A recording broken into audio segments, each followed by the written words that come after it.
the Missouri River, one of the sites in Jefferson City, Missouri, and of course, home of Mizzou Hockey. Welcome to the Mizzou Club Hockey pregame, brought to you by Jim Butler Centralia, the exclusive automotive partner. And good evening, everyone. I'm Luca Vitale, alongside me, Jake Fuller. Jake, first home series of the season for the Tigers, and what a better way than to kick it off with a 2-0 record. No, there really isn't. I mean, they went into Bloomington Normal last week, took on the Illinois State Redbirds, and they had two great games. They're looking to come back here and bring the momentum home. Yeah, but first, let's sort of recap. Before we talk about the SLU series, I sort of want to recap what happened over the offseason. We talk about the coaching staff. Lynn Teeter stepped down after 4 seasons of coaching this team, changed the trajectory of this total program. We'll talk about that during the game. But more specifically, David Giesel, assistant coach from last season, was promoted to the head coach. So it's his first season.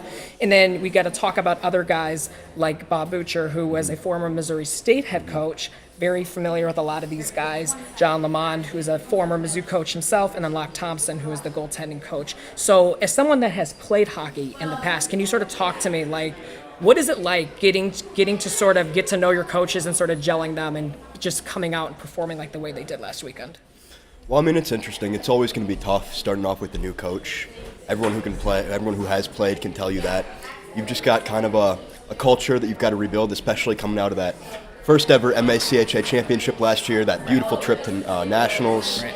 It's always going to be tough building that new climate, that new culture, but watching those games last weekend in Normal, it really looks like this coach has done a good job coming in here. Well, yeah, speaking of David Giesel, not only is he 2-0 after that series, but if we really take a look at that series in its totality, you win 10-0 in your first game of the season. You win 7-2 in the second game, but more specifically, 122 shots on goal in that series combined. So obviously Missouri, like last year, their identity is getting shots on goal. But can you sort of talk to me, like, how do you get out of the gates and sort of set that tempo right in the season?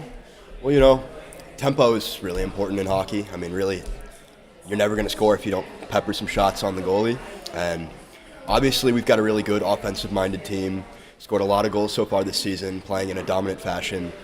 Look to do so tonight again against a goaltending duo that has struggled.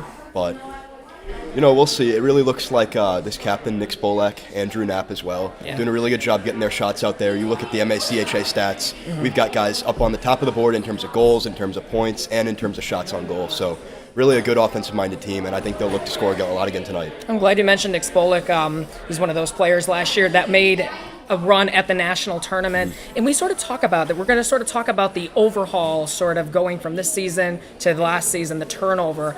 A lot of this roster, a lot of it returned, like Nick Spolec, Danny Rudman, but some of it goal-scoring machines like Henry Kasten, and then a big physical bruiser on defense, Sean Carrier, they're gone. But you bring in a lot of new faces, like an Andrew Knapp, an Aaron Hemmer, a Bader. You know, you sort of look at this, and it's a lot of chemistry has sort of flowed so far. They're gelling together on the ice, which is obviously a very good thing when you sort of see this early on in the season. And speaking of youth, DHI Roofing is a proud partner of Mizzou Hockey's official youth hockey and community development program. And Tiger Rookies, a try hockey for a free clinic at Cosmo Park, is on October 14th. So be sure to check that out. So if you remember Andrew Knapp, so we sort of talk about this. He's on the first line with Nick Spolec, right? Nick Spolec scored 24 goals last season in 25 games. 22 goals in 25 games. Nevertheless,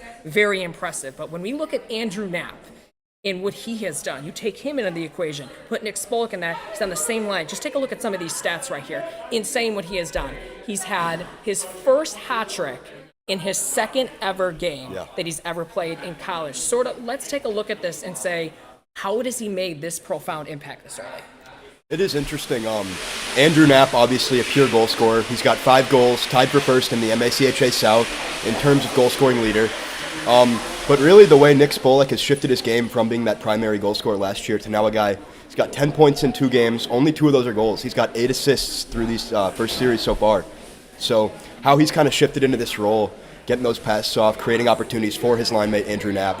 It's really been interesting to see the way they've gelled together so quickly. Yeah, and you know, we talk about someone like Henry Kasten, who did not return this year because he graduated, but Andrew Knapp is almost replacing the production that Henry Casson brought last year, but almost to a level above Henry Casson. That's no disrespect to Henry Casson, but Andrew Knapp is something special, and we're going to take a look at that tonight. But let's talk about SLU a little bit. Before we talk about the series in its totality, I do want to talk about SLU.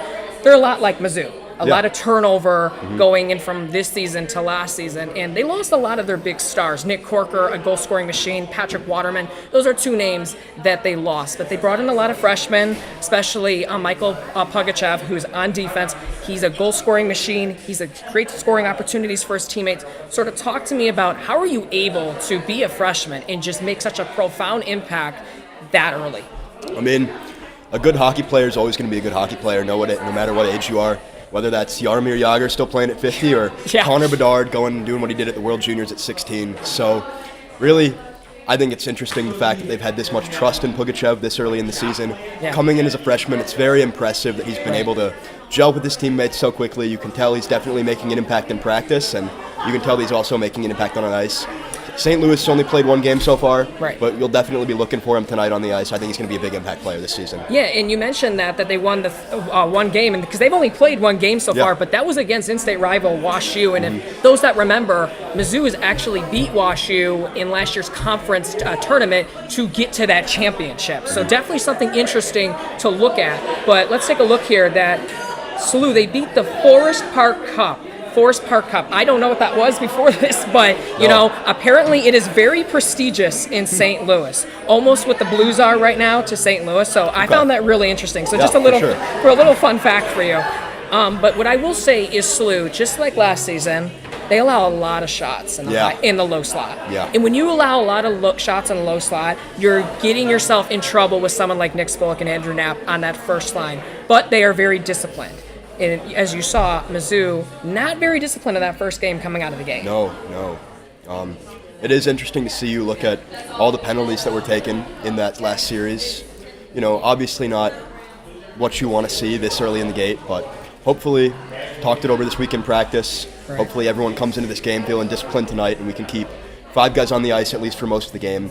Get that pressure in on those goalies from St. Louis, and hopefully have another high-scoring week. Yeah, you know, you take a look at Mizzou and just what they bring to the table. Last year when they made that run to nationals, they had all 3 phases clicking, the offense, the defense, and goaltending. This year, one could argue it's even stronger because not only do you add youth to a program like this, but you add experience. These are guys that have played since they're 5 years old, which is insane when you really think about it. But when I spoke to someone like Andrew Knapp earlier in the week, it's about the mentality. It's about focus, having the correct mindset. And this is a team that has had the correct mindset coming into this series. So let's sort of talk about, Jake and I decided to make 3 keys going into this game. I want to sort of talk about Jake's first. Let's take a look at your 3 keys. So sort of walk us through each key here you got. Yeah. So obviously my first key, I've got limiting those penalties. Again, had a rough discipline last week in Normal, Illinois. Went out there, took more penalties than we would have liked to. They did play pretty well, kept the the penalty kill going strong, but again, you got to have all 5 guys on the ice if you're going to play real good offense, and that's what we need to come out and do as this team. My second key is again going to be keeping up the offensive pressure. You've got a goalie here for St. Louis that I think we can definitely take advantage of with their offensive play style. So coming out, keeping that offensive pressure up, keeping the puck in the offensive zone, making sure, again, what'd you say, 122 shots within 2 games last week. If we're taking 60 shots a game tonight, I think we're on pace for potentially another 10-goal game. Yeah, and you know, it's just insane. 122 shots, you know, 2 games. Insane. It's wild. I'm not really good at math, but that's a lot of games. Well, you think about 60 minutes in a game and averaging 61 shots per game. You're taking more than a shot a minute. You're guaranteed to get some goals out of that. It's insane, And then obviously my third one, they came out, won their MACHA championship for the first time last year. Ended up going to nationals, making a great Elite 8 run, I believe. Obviously, you want to keep that winning momentum from last year. A lot of roster turnover, coaching turnover. However, you want to come out, you want to say, we are Missouri hockey, put on a show for these home fans out here, and prove that we are coming back. Last year was not a fluke. Winning momentum stands into this year. I like that. I really do like those keys. I think they definitely fulfill this. But before I sort of talk about my keys, I do want to talk about, we forgot to mention this, Missouri actually swept the Bills last year at their place. It was 8-2 in that first one, and then 7-6 in that final overtime. Nick Spolec scored the overtime winning. But we take a look at this, and SLU, and I honestly, this has to do with my first key. Stick to your identity. Missouri needs to stick to their identity.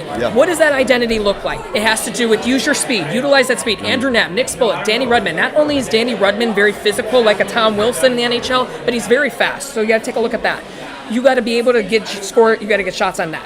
Right? Exactly. We talk about the 122 shots on net against ISU. That's what we're talking about here. You got to do it against SLU. I mentioned that they allow a lot of dangerous chances in the low slot, so you got to get there as well. And then, of course, physical presence. There are a lot of guys on this team that are very physical. Yes, Sean Carrier is gone, but you talk about someone like Jack Hazelton. You talk about Danny Rudman. You talk about Andrew Cassioppo. These are guys that are very physical, and it makes it part of their play. So that is something I want to definitely want to mention here, is stick to your identity. Do not cave in to SLU's identity. That's number one. Number two, forcing SLU to play in the soft areas of the ice. Now, what does that look like? What does that mean? Whether you're playing 1-3-1 defensive coverage, it doesn't matter what you're playing. The point is you need to force these guys outside. Let Dobbs make the easy save.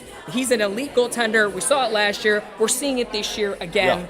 And that's what you need to do. This is a team that also can get shots on goal. They got 40 against WashU. They can definitely get shots on net. So keep pushing them to the outside is going to be very critical for this game. And number three, I think we both said it. Stay out of the box. Stay out of the box. You can't take that many penalties. Last year, they had 3 penalty kills that they had against SLU in that first game. So when you really take this into consideration, after the first game and second game, when you allow that many penalties, yes, they kill them off, but still, you got to be able to take advantage of 5-on-5. You got to be able to be even strength. You know what I'm saying? Yep. Yeah, absolutely.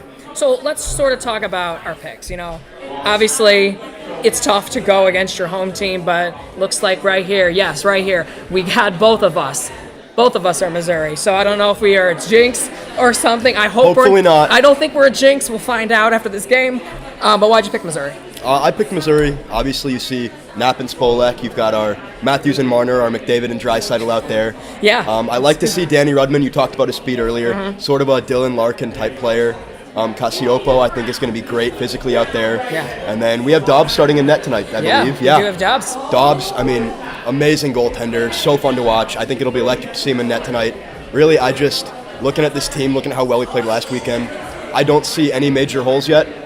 Obviously, that's not to say none will develop, but really, I think we've played great games so far. We've got a great roster coming into this year, and I think they're going to go out tonight. They're going to show out in front of a home crowd. Right. Big ticket sales for tonight's game. Yeah.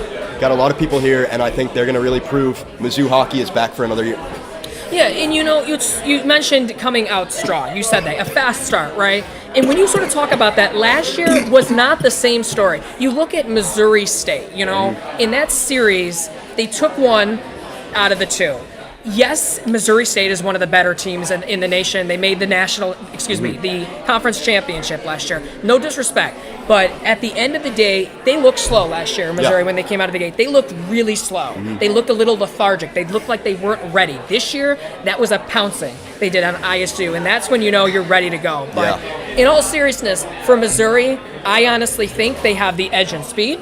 I think they have the edge in goal-scoring machines. I think they have the edge in physical presence. I really do. And then you look at the defense, goaltending, right? Denisa Jandova, I think she's really good. Very talented. Very talented. I think she has a lot of potential. When you come into the game, obviously she's 5'2". Right. Not going to cover the net the way a bigger goaltender would. Right. And I think Missouri's got a lot of sharpshooters who are going to be able to take care of putting the puck where she's not. Exactly. And, I'm glad you mentioned that, because Jack Dobbs, who has the size, who has the arm strength and all that good stuff, he compared his play last year to me to Andrei Vasilevsky. Yeah. And I 100% agree with that. That is somebody that is very tall in net, and you're able to get to the corners, the sticks and the stick saves and all that good stuff. It's true. I think size matters when you're a goaltender, because you can only stretch so much. And when you're that big in that, think of Ben Bishop. Yeah, remember that's Ben what I was going to say. Think of Ben Bishop. Going back to those prime, even before Vasilevsky, Big Ben Bishop in net. Playing in Tampa Bay and then playing again in Dallas. Great goaltender, had the size. And then you look at some of the smaller goalies, and obviously quickness is important. That glove hand is important. Yeah. Jandova's got both of those, but Yep. she just can't cover the net the way Jack Dobbs can. Yeah, I agree with you, and I think that makes a huge difference in today's game. But score predictions. We both have Missouri. I think this is going to be a tighter game than most people think. Really? I really do. Because WashU, after watching them last year against Missouri in the conference tournament, WashU looked a very good team. Missouri had the speed, Yeah. but WashU was shutting them down, especially Nick Spolec, until they couldn't contain him. So, in my opinion, I think this game is going to be a higher scoring affair. I agree. think it's going to be 6-4 game. 6-4. Okay. Yeah. Obviously, Missouri scored 10 and 7 last weekend. Yep. St. Louis in their game last weekend had 5, but they Yep. also gave up 4. They did. So I think offensively, Missouri's gonna have a great night. Defensively, however, we are playing a team that did just put up 5 goals. So Yeah. I like the high scoring prediction. I actually went with the 7-4. 7-4. Okay, I like that. All right, Adam Lewis and Ian Paprocki will be on the call tonight at 7:15. But before you go, be sure to follow us on social media, as the links are on this graphic right here. Don't forget to follow us on social media and subscribe to this YouTube channel. My name's Luca Vitale alongside Jake Fuller. Hope you enjoyed the pregame, and we'll see you